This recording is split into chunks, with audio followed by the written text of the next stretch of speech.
So here we go then, everybody. Welcome to another edition of Meet the Opposition, the series where I get the lowdown on the opposition. Next up for Town, and of course the Blues travel to Port Vale on Tuesday night. A very interesting game indeed. I'm joined by Jonny from the Ale and Vale podcast, head of the trip. Jonny, thanks for joining me, my friend. How you doing? Good, thanks, Ross. Really good. Had a good win at the weekend, so can't really complain. I'm looking forward to it. It's been a long time. Indeed, mate. It's been a long time, since the 90s or the 1999-2000 season when, of course, we won promotion to the Premier League, and that's the last time we played you guys. But I'm excited to go to Vale Park. Before we get into the nuts and bolts of the travelling fans going there, let's talk about Port Vale so far this season, my friend. Back in League One after promotion last year, 14th currently. How would you recap it as a whole so far? Yeah, I think we're tracking where we'd expect to be regarding teams that we've played. We dropped some points that we probably wouldn't have liked to have dropped, but then we picked up a win away at Derby, for example, which is always a bonus at the start of the season. So tracking pretty much where we'd expect. So all good at the moment. Things are going well. That's good to hear. Yeah, I saw a 1-0 win at Cambridge on the weekend. Paul Digby, a former Town player, scoring the own goal.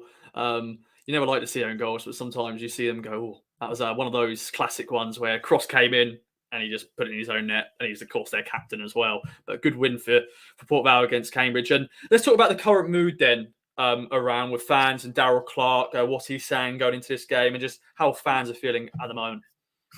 Darrell Clarke isn't saying anything, and that's how it is with him. He's a character. He comes across very abrupt at times. He doesn't give a lot away. He doesn't like doing the opposition's job for them, is what he says quite regularly. So the players that we missed Saturday, they could have broken a leg. They could have had a slight strain. They could have been rested for all we know. He leaks a little bit and says, "Oh, it was a minor injury," but who knows what it is or what it was. So, with Clarke, we never know. But on the whole, we've built a good squad. So it's not a squad that's capable of doing anything at the top end of this league, but it's a squad that's capable of keeping us in the league. So a lot of positivity around at the moment. A lot of positivity. That's good to hear, because you always talk about the newly promoted teams coming from League Two and go, can they survive in this division? And so far, so good, really. Just settling really well, just going game by game, getting some results here. I was looking, you beat Derby the other week at Pride Park, so that was a massive win for you guys. And of course, there's been some other, maybe disappointing, like the Forest Green draw. I'm sure that was like, taking on a newly promoted side as well. You always want to get wins over them, but some good wins and maybe some bad defeats here and there as well. Let's talk about then the team. As you said, you built a good team to stay in this division. Let's bring up the last 11, of course, in that Cambridge win. But before we get into a former Town player, I just want for you just to chuck in some of the danger men we should look out for on Tuesday night. Nathan Smith at centre half. Not necessarily a danger man, but horrible to play against. He is quite old-fashioned. He likes a little pinch, a little pull, a little tussle, and he likes to get a reaction from the opposition player. So there's been a couple of red cards in the last 18 months against him for him being slapped, punched, kicked, thrown to the floor. So expect that. And he will, whoever you play up against him, he will do it. You'll see him. He likes a good grapple of the shirt. So quite an old-fashioned centre half, but that's what Nath does, because footballing wise, he isn't the best. So he's making up for the bits of relax by adding in the dark arts, maybe. He's definitely one to watch in that terms. Tom Pett, he's only little, but he wins fair share of his battles. He's good with the ball, and we converted him into a holding midfielder rather than when he used to be at Lincoln, a more attacking midfielder. So that's all good. And then, unfortunately, the two lads that started up front against Cambridge aren't the two that we'd be saying keep an eye on, because James Wilson's just James Wilson. he's got so much quality on the ball.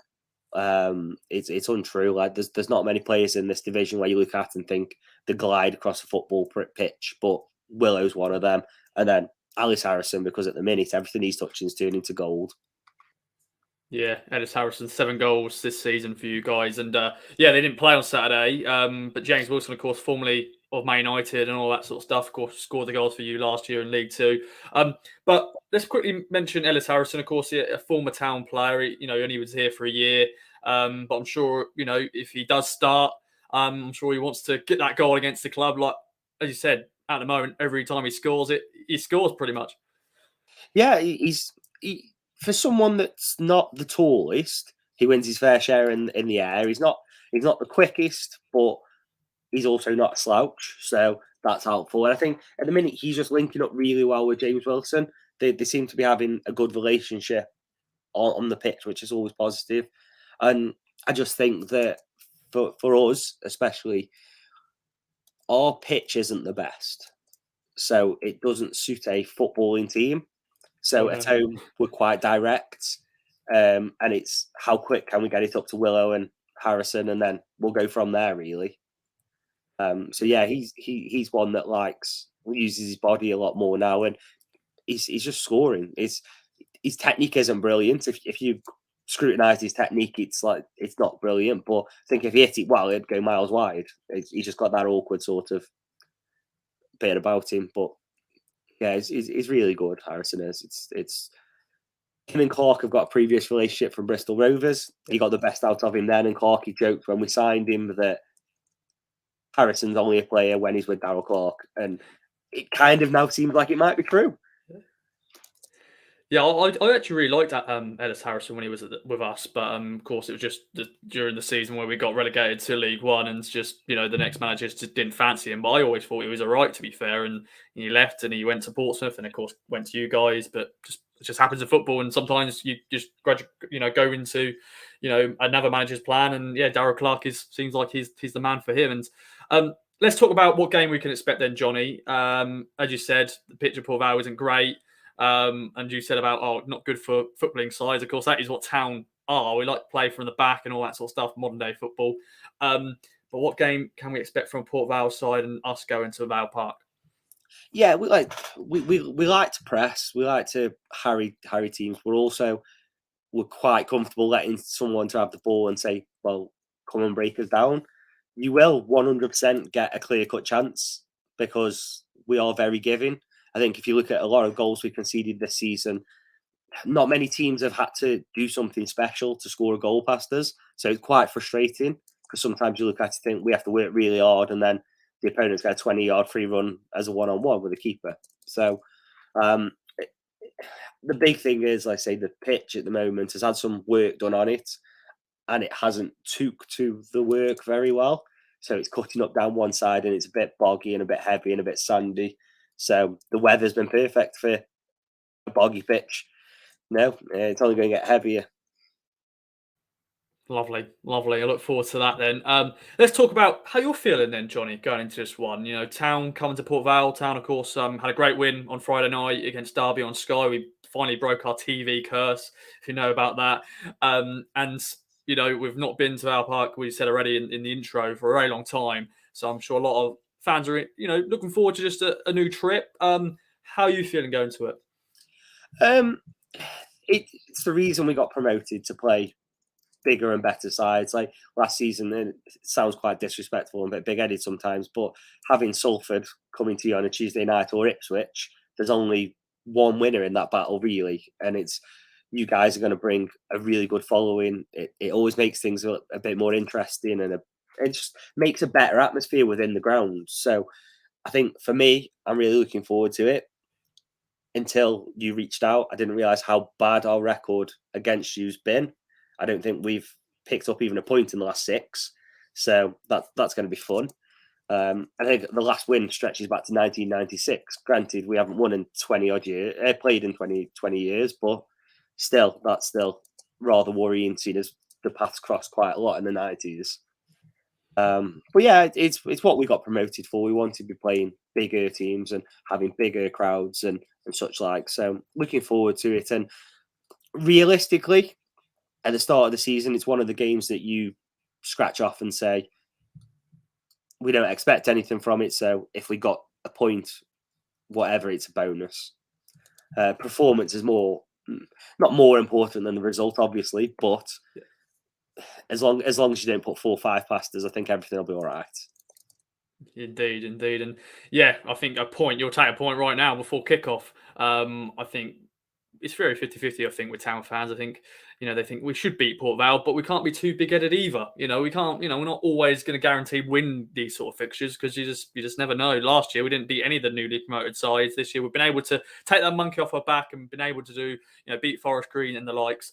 But a very interesting battle at Port Vale. And some advice, really, Jonny, now for some Town fans. As you said, we played a lot in the 90s, so there's a few fans out there I'm sure have gone to Port Vale before, maybe just even not as a Town fan, just as a normal, spectator, just to go and watch a game. But for you, some advice for the away fans in the away end and just around the ground as a whole beforehand. Yeah, the away end's a nice stand. It's big. It holds 4,000. So obviously, I know that you've got about 1,500 coming.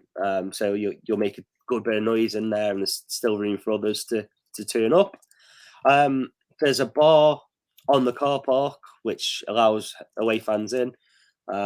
Failing that, there's a couple of bars in the town that are away fan friendly, but they're few and far between. The majority of them this season especially have been policed as home fans only. So it's probably best to stop off a little further afield if you're planning on that. Nowhere really to eat in Burslem, so plan that well. But yeah, it's old fashioned. It's got character, the ground has, but there's not a lot to do around it. So probably plan on stopping beforehand if you've got the ability to. Indeed, yeah. Look out for Jonny's advice there. Just maybe go somewhere to eat beforehand, and but enjoy your evening, ladies and gentlemen, if you are going to the game. Jonny, thanks for joining me, my friend. Any other business? Any other notes you want to add before we take our leave? I just wanted to ask about Marcus Harness because since we had him on loan from Burton and he was dreadful, since we sent him back to Burton, he's only gone on to bigger and better things. And it was just one thing that always frustrated about Harness was he was quick. He just liked to take his man on 5 times before he'd do anything. So I was wondering, obviously he's improved, but by how much? Oh, this is unknown for getting asked on the Meet the Opposites. Me normally doing the questioning, but I'm happy for Jonny to chuck a question to me. Marcus Harness. Now, when we signed him for Portsmouth, we got told he's a bit inconsistent, and he's shown that in certain games. But overall, I think he's scored a lot of goals so far, and he does work hard, and I think he has definitely improved probably since his loan spell with you guys, because I'm sure he was very young when he went to you. And of course, he went through a different sort of journey in terms of going through Burton and everything.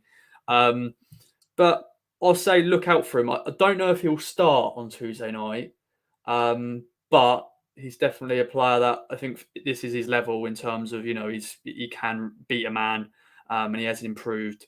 I hope I've answered your question somewhat. I wasn't ready for a question, so I couldn't make a note. But I like Marcus Harness, but I think there's certain parts of his game where I think he needs to work on still. But he's still 26, so he's still not in the prime of his career just yet. But hope that's answered your question somewhat.